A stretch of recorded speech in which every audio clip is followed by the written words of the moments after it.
o Evangelho, né?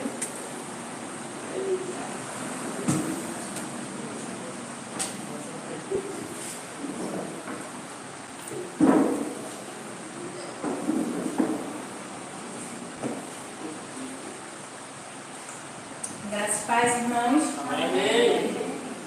Convido os irmãos a curvarem suas frontes para que a gente possa orar e falar com o nosso Deus. Amém?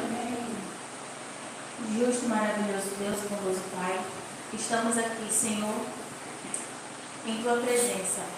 Nós te agradecemos, Pai, por tudo que fizestes e por tudo que faz em nossas vidas. Pai, que o que eu vier falar aqui não seja de mim, Senhor, que o Senhor possa me capacitar para que eu fale aquilo que a Tua igreja precisa ouvir, Pai. Amém. Abençoa cada pessoa que até aqui chegou, é o que eu te peço, em nome de Jesus. Amém. Assim que a programação ia avançando, eu já começava a ficar nervosa. Eu comecei a acompanhar a programação que eu passei para Davi. Aí eu, meu Deus, está chegando. Davi, ele passou para a gente tudo com antecedência. Quando eu cheguei, Stephanie perguntou, está preparada? Eu respondi que eu não estou. A gente nunca está preparado para fazer nada, né? Quase nada. Mas é como fala na lei dos desbravadores. E é onde Deus mandar. Então, se Ele mandou, aqui estou eu. O tema de hoje, da nossa semana, é a psicologia. Como trabalha a mente humana. No início do texto, temos uma analogia de uma mãe que leva o seu filho até uma sorveteria. E o sorveteiro perguntou aos seus filhos o quais eles queriam, chocolate ou baunilha. E a mãe perguntou porque ele tinha apenas 2 sabores. Então ele falou, se você soubesse quanto tempo leva para eles decidirem entre chocolate e baunilha, você nunca acrescentaria outro sabor. Eu lembrei que no shopping, as sorveterias têm um esquema para as pessoas indecisas. Tem o famoso sabor misto. Se você não conseguir decidir sobre baunilha ou chocolate, você escolhe os 2. Então, algumas decisões na nossa vida vão ser difíceis de ser tomadas. O poder da escolha é uma capacidade que Deus nos dá. E é necessário que nós, como ganhadores de almas, entendam a posição da vontade no ato de tomar decisões. A vontade é a chave mestra da decisão. Alguém já ouviu falar do transatlântico da Rainha Elizabeth? Ele pesa aproximadamente 85 mil toneladas. Muita coisa, né? Ele é conduzido por um leme. E esse leme pesa 65 toneladas. A diferença é enorme, não é isso? Mas apesar de pequeno, o leme, ele guia o transatlântico. E a mesma coisa é na nossa vida. As nossas escolhas são como os lemes da nossa vida. Tudo que a gente for escolher vai nos levar para algum lugar. Vai depender das escolhas que a gente for fazer, se vai ser um lugar bom ou ruim. Não é privilégio do ganhador de almas manipular a vontade. Não é responsabilidade deles forçá-la. Eles não terão sucesso em ganhar almas até que entendam qual é o papel do Espírito Santo nesse tema. Caminho a Cristo, página 47, fala o seguinte: o que deveis compreender é a verdadeira força da vontade. Este é o poder que governa a natureza do homem, o poder da decisão ou de escolha. Tudo depende da retação da vontade.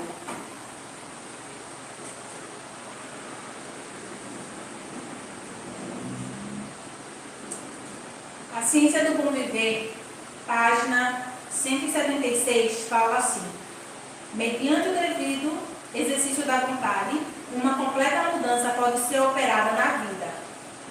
Entregando a vontade a Cristo, aliamos-nos com o divino poder. Recebemos forças do alto para nos manter firmes. Uma vida nova e pura, uma vitoriosa sobre o apetite e a concupiscência. É possível todo aquele que quiser unir sua vontade humana, fraca e vacilante, à onipotente e inabalável vontade de Deus. A gente precisa entender que, por mais que a gente faça escolhas, as nossas escolhas precisam estar no centro da vontade de Deus. Toda decisão que a gente toma, seja comprar um aspirador de pó ou aceitar a verdade bíblica de se tornar um adventista ou até mesmo em outra denominação, envolve 4 estágios básicos. O primeiro estágio é o estágio da informação. Quando a gente vai comprar algo, quais são os estágios? Se eu vou comprar um carro, eu vou até as concessionárias, ver o melhor valor, qual carro vai trazer pontos positivos ou pontos negativos. Quanto você vai gastar de gasolina, porque alguns carros utilizam gás. Então pode ser que seja melhor para você. As decisões certas não serão efetuadas a menos que a pessoa tenha a informação correta. E também assim funciona com os estudos bíblicos ou palestras que ministramos em nossas igrejas. Há 2 conceitos importantes para se observar se quisermos ajudar as pessoas a se decidirem ao lado de Jesus. O primeiro é a sobrecarga de informação. Isso acontece quando a pessoa recebe rapidamente muita informação. Se isso ocorre, elas não irão apenas resistir às informações, mas rejeitar a pessoa que está as transmitindo. A gente sabe que a adventista, ela é baseada em muitas verdades bíblicas. Uma das verdades que eu não conhecia era sobre o santuário. Se você chegar em qualquer outra denominação, eles não vão falar sobre o santuário. Então não é algo que você possa falar de qualquer forma para as pessoas. É algo que precisa ser passado com calma. Porque uma informação que você passa errado pode fazer com que a pessoa rejeite aquela verdade e, como falou aqui, rejeite você também.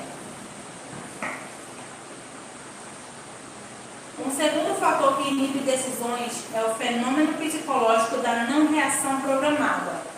Ela ocorre quando a pessoa ouve a verdade, mas não reage a ela. Um exemplo disso clássico é a televisão. Adolescentes de 14 anos veem de 12 a 15 mil assassinatos brutais por ano na televisão. Então, quando eles veem isso pessoalmente, eles levam isso como algo que acontece normalmente.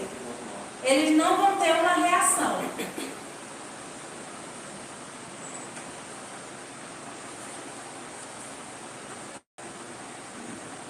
O segundo passo no processo de tomada de decisão é a convicção. Após reunir informações, a pessoa começa a perceber qual parece ser a decisão certa, o que deve ser feito. Uma decisão ao lado de Cristo, a consciência da pessoa sugere. É isso que eu acredito que Deus quer que eu faça.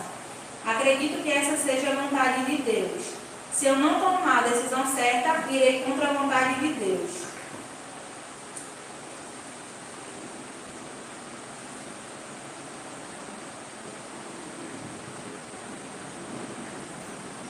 Decisões não são tomadas apenas porque a pessoa está convencida a fazer algo. Alguns têm a consciência tão sensível se são impelidos por um sentimento de fazer o que é certo e afligidos por um sentimento de fazer o que é errado e tomarão a decisão certa. O terceiro estágio da decisão é crucial, a vontade. Nesse estágio, a pessoa classifica seus próprios sentimentos. Identifica não apenas o que deve fazer, mas o que quer fazer. Você pode levar seu cavalo até a água, mas não pode fazer com que beba. Mas o sal pode. Quando eu li essa frase, eu lembrei logo no início, que é uma coisa importante. A gente leva a mensagem às pessoas, mas a gente precisa estar convicto que quem tem unicamente o poder de convencer não somos nós, é o Espírito Santo.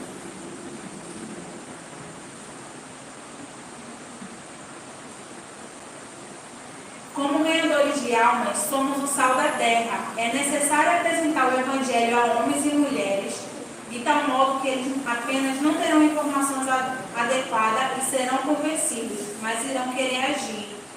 A vontade fortificada apresentando os benefícios de se fazer a coisa certa, as consequências de se fazer a coisa errada e a influência que a ação terá sobre os outros. Em toda a Bíblia, o próprio Deus apresenta a alegria dos céus, o terror do inferno e o seu próprio amor como um poderoso tema para fortificar nossa vontade. O quarto passo é a ação. Quando a convicção e a vontade estão fortificadas, a pessoa age. A chave para a ação final é ir além da informação, ir para a convicção e a vontade.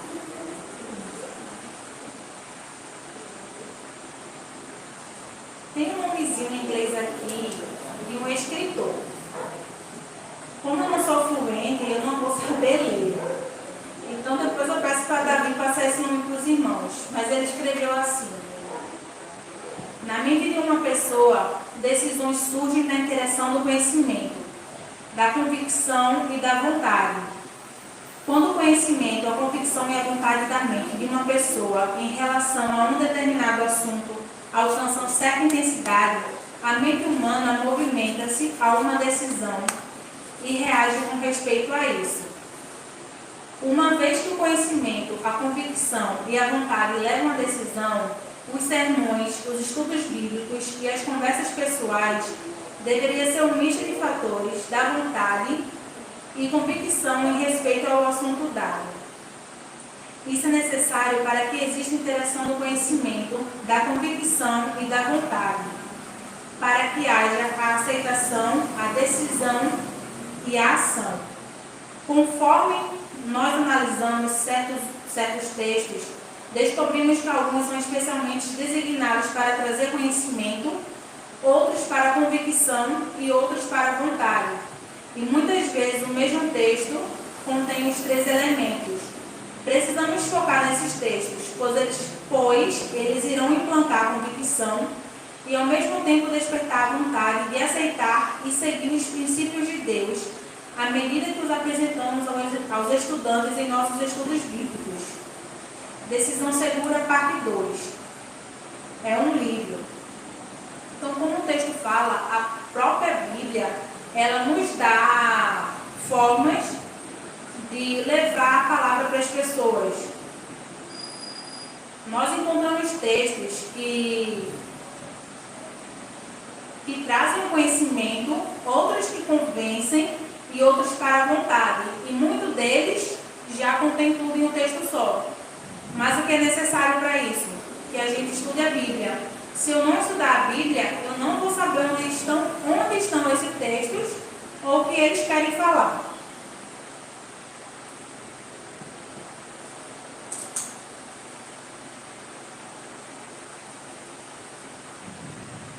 Como implantar a convicção? A convicção acontece quando uma pessoa tem informação adequada. Mas o fato de você dar as informações não significa que o ouvinte as recebeu.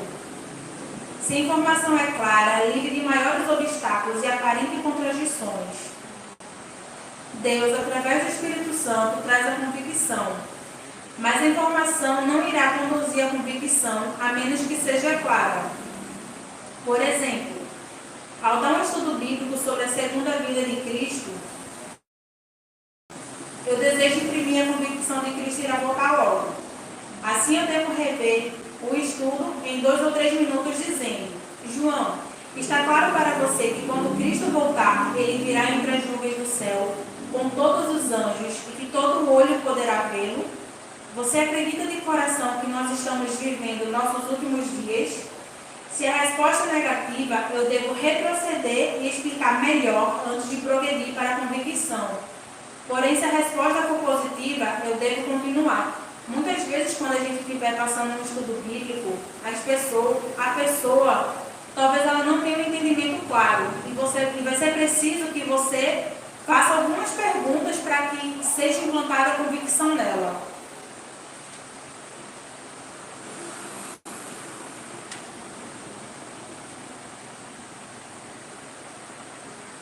No estudo discutindo o sábado bíblico, eu devo usar expressões como: Pedro, está claro para você que o sétimo dia é o sábado, o último dia da semana, e que Deus descansou nesse dia.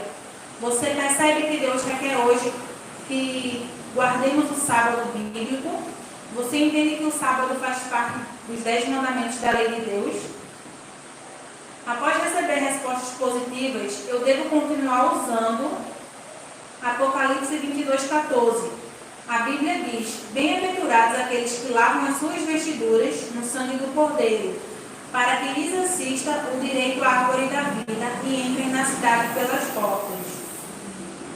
Você ouve a voz de Deus chamando para você guardar seus mandamentos, para que você possa entrar nessa cidade? Você entende que isso é o que você deve fazer? Você gostaria de ajoelhar e orar para que Deus nos ajude a ter força para fazer isso? E é importante que todo questionamento que a gente fizer em um estudo, que ele não seja de natureza ameaçadora. A ideia não é que a pessoa fique intimidada, mas que ela possa discernir o entendimento e que a sua visão, e ter uma visão positiva àquilo que lhe foi apresentado. Também podem ser adicionadas perguntas que envolvam sentimentos e que exijam respostas vagas. Nem tudo que a gente for passar precisa ser algo complexo. Um exemplo: não é o sábado uma verdade maravilhosa? Essas perguntas elas devem ser evitadas. Esse tipo de pergunta irá resultar apenas em uma resposta defensiva ou em um passivo sinal de concordância. Perguntas específicas permitem que você descubra as objeções que as pessoas têm em suas mentes. Uma vez que cada objeção será um obstáculo para a convicção, esse processo do questionamento é extremamente importante. Sem isso, a convicção é algo indefinido em ambas as partes. Na mente das pessoas com quem você trabalha e no seu próprio entendimento sobre as visões e o sentimento delas. Dessa forma, em qualquer tema fazemos uma série de perguntas que podem ser expressas como: está claro para você que Jesus está voltando? Está claro para você que o sábado bíblico é o sétimo dia? Acredita que o seu corpo é o templo do Espírito Santo? Você já tinha conhecimento do batismo por imersão? Cada pergunta é designada para revelar tanto a compreensão quanto a crença do tema apresentado. Busque respostas específicas que demandem sim ou não. Se o estudante estiver respondido positivamente, leia textos que revelam a ação que Deus requer a gravidade de se ignorar tais diretrizes. Apelos e textos que convencem. Salvação pessoal. João, a Bíblia diz: pois todos pecaram e carecem da glória de Deus. Romanos 3:23. Em Atos 4:12 lemos: porque abaixo do céu não existe nenhum outro nome dado entre os homens, pelo qual importa que sejamos salvos, exceto de Jesus Cristo. Você percebe que a única maneira de ser salvo é por intermédio de Jesus? Sabendo que sem Ele, homens e mulheres estão eternamente perdidos? Você gostaria de abrir o seu coração para receber Cristo essa noite?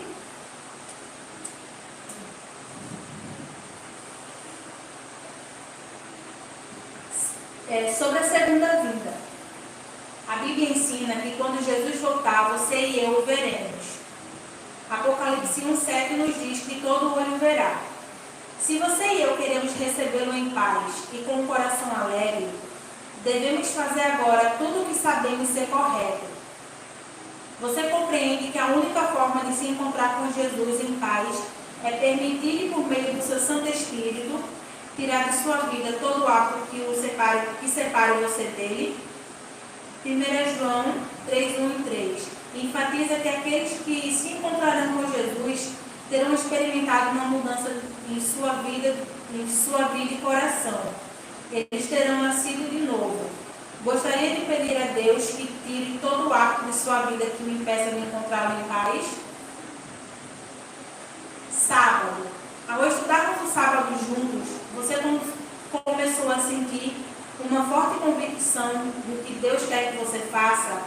Você entende mais claramente o que Ele espera? Você vê que o sábado faz parte dos 10 mandamentos? Você ouve Deus chamando você para guardar o sábado? Você vê que o sábado é pedido aos cristãos hoje que amam a Jesus Cristo e que a verdadeira obediência é necessária para os cristãos?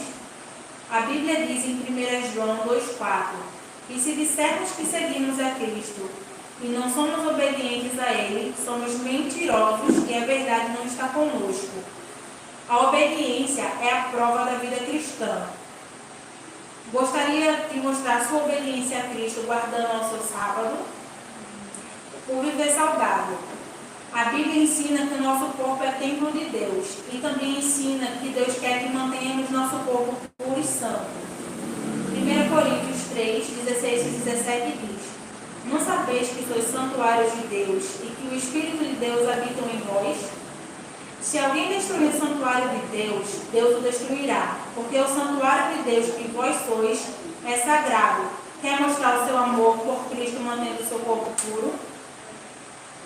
E o quinto fala assim, o batismo. A Bíblia diz em João 3,5: quem não nascer da água e do Espírito não pode entrar no reino de Deus. Em Marcos 16 lemos: quem crer e for batizado será salvo. Gostaria de expressar sua crença em Cristo como um batismo por imersão? Compreender como trabalha a mente humana e cooperar com o Espírito Santo ao operar nossa mente. É ter sucesso em conseguir decisões para Cristo. Quando a gente entende a mente humana, a gente vai saber o que falar para cada pessoa. Cada pessoa vai agir de uma forma diferente a forma que lhe é apresentada a verdade bíblica. Então, cada um de nós devemos ter em mente que não será a mesma forma de trabalhar com todo mundo. Aquele que influencia os pensamentos do homem deve primeiro e acima de tudo, finalmente conhecer os profundos recantos da mente. Relatórios de estudo contínuo. Ao ministrar uma série de estudos bíblicos, que porcentagem de seu tempo você acha que deveria gastar em cada um dos 4 estágios de decisão? Que porcentagem de seu tempo que você tem gasto atualmente? Eu, particularmente, não pude responder esse questionamento, porque estudo bíblico não foi algo que eu já tenha passado para alguém. Mas para as pessoas que estudam e passam estudo bíblico, que você possa se perguntar quanto tempo você deve gastar passando a informação, a convicção, a vontade e a ação. Ao avançar do estágio da informação para o da convicção, é uma boa dica introduzir sua primeira pergunta com que palavras? Esses são os questionamentos que ficam para cada um de nós nessa noite. Que cada um, quando for passar um estudo, possa colocar esses estágios em práticas. Que não por nosso mérito, mas pelo mérito de Jesus e o Espírito Santo que estará conosco, iremos conseguir apresentar as verdades bíblicas para as pessoas. Amém? Amém.